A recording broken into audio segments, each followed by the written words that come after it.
শেখ হাসিনা শেষ মুহূর্তে যে ভাষণ দিতে চেয়েছিলেন, শুনুন সেই ভাষণের কথা। সৌজন্যে সোশ্যাল মিডিয়া।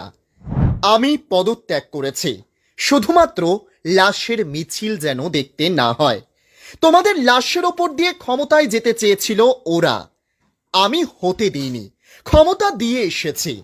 ক্ষমতায় আমি থাকতে পারতাম যদি সেন্ট মার্টিন আর বঙ্গোপসাগর আমেরিকার কাছে ছেড়ে দিতাম।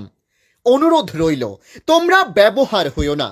আমি বলে এসেছি, আমার সোনার সন্তানদের যারা লাশ করে ঘরে ফিরিয়েছে তাদের যেন বিচার করা হয়।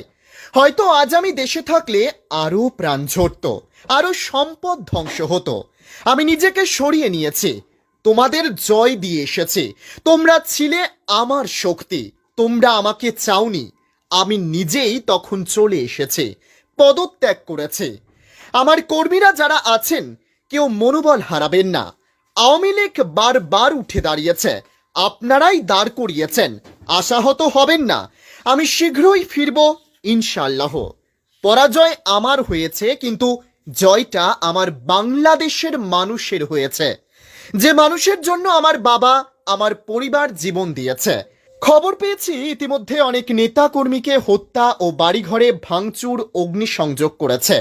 আল্লাহ অবশ্যই আপনাদের সহায় হবেন।